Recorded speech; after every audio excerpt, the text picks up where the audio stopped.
It looked like affection. It was something else entirely. And by the time they understood the difference, it was almost too late. Nova was a 2-year-old Siberian Husky. Silver gray, pale blue eyes, the kind of dog that strangers stopped to photograph on walks. She had a personality that swung between dramatic vocalizing and absolute stillness, with very little middle ground. When she was calm, she was very calm. When she was paying attention to something, her attention was total. She had been paying total attention to Sebastian for 6 days. Sebastian was 5 months old, their first child, an infant who had arrived early, 34 weeks, and had spent 12 days in the NICU before coming home small, and monitored and surrounded by the specific vigilance of parents who had learned to watch everything. He breathed well. He fed well. His pediatrician was pleased with his trajectory. Nova had been introduced to Sebastian cautiously, with all appropriate precautions. She had been gentle, circumspect, inclined to stay nearby without pressing in. Normal behavior for a dog meeting a new family member. The change started the second Monday of Sebastian's second week home. At roughly 9 p.m., when Sebastian was settled in his swing in the living room, Nova climbed onto the couch beside him, carefully, with the measured movement of an animal that knows its own size, and pressed her nose to his cheek. She held it there for 40 seconds, then she pulled back. Then she lowered her muzzle to his chest and held it there, pressed lightly to the fabric of his onesie, over his sternum. Anya, Sebastian's mother, watched it from the armchair. She was a labor and delivery nurse with 8 years of experience. She knew the difference between an animal performing an affiliative gesture and an animal performing something else. She watched Nova for a moment and felt the specific unease of someone whose professional instincts are registering something that her parental brain is not ready to process. She told herself it was affection. If you stay for stories about what animals sense before we do, you're in the right place. Subscribe so you don't miss the next one. It happened again Tuesday at 9 p.m.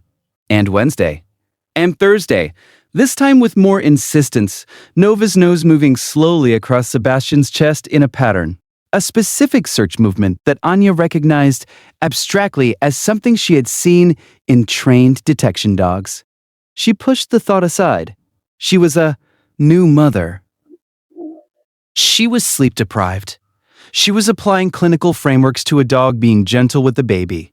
Her husband, Ivan, watched it Thursday night. With her, he said, "She does this every night this week." He watched Nova press her muzzle to Sebastian's chest and hold it there, her nostrils moving slowly, her blue eyes open and focused. "That's not affection," he said. "I know," Anya said. Neither of them slept well that night. Anya lay awake and thought about what she knew about premature cardiac development, about the specific vulnerabilities of infants born at 34 weeks, about the things that could be present in a baby who appeared to be thriving, and whose parents were watching everything. Friday morning, she called the pediatric cardiologist. She used the language a nurse uses when she needs to be taken seriously. "I need to bring Sebastian in this week. I want an echo." Dr. Noor Khalil was a pediatric cardiologist at the Regional Children's Hospital, 14 years in pediatric cardiac care. He performed the echocardiogram on Sebastian the following Monday. He sat with them afterward and showed them the images. There was a small patent ductus arteriosus, a vessel that typically closes in the days following birth, and had not, in Sebastian's case, fully closed. In premature infants, it was a known risk. The opening was small, but in the context of Sebastian's slightly irregular cardiac rhythm, something the echo captured that a standard stethoscope appointment might miss. It was something that required monitoring and, potentially, intervention before it created secondary complications. "We would have found this at his 6-month appointment," Dr. Khalil said. "Catching it now gives us more options and a cleaner timeline." He looked at them over the desk. "What made you want the echo now?" Anya looked at Ivan. "Has your dog ever done something that made no sense until it was the only thing that made sense? Tell us in the comments. These stories deserve to be heard. Dogs can detect cardiac arrhythmia, The mechanism is not fully understood, but the documentation exists. Animals responding to subtle changes in the chest sounds, the electromagnetic field shifts, the chemical compounds that accompany cardiac stress, the specific pattern of a heartbeat that is doing something different from what it should. Nova had no formal training. She had not been selected for medical detection. She had simply been in a quiet room with an infant at 9 p.m. every night, and she had been reading something in his chest that required her attention. Sebastian had his procedure at 7 months. It was uncomplicated. He came home the same day, the small monitor on his chest transmitting clean data to the receiving unit on the nursery dresser. His pediatric cardiologist described his recovery as textbook. Every guardian deserves to be recognized, even the ones who never asked for anything in return. If stories like this matter to you, subscribe so you never miss the next one. Nova was on the couch beside him the evening he came home, her nose pressed once to his chest. She held it there for a longer moment than usual. Then she lifted her head, exhaled, and lay down beside him with her chin on the couch cushion. Her breathing slowed into sleep within minutes. Whatever she had been listening for had changed. The next story involves a dog who behaved normally for 2 years, until the night a bird in the nursery changed everything. The cardiologist scheduled Sebastian for monthly follow-up echocardiograms over the next 6 months.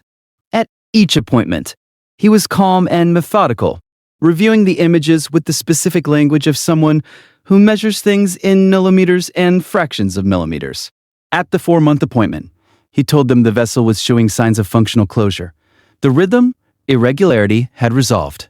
The trajectory was good. Anya sat in the appointment room and felt the specific lightness of a weight that had been present so long she had stopped feeling it as weight. On the drive home, she thought about the word routine.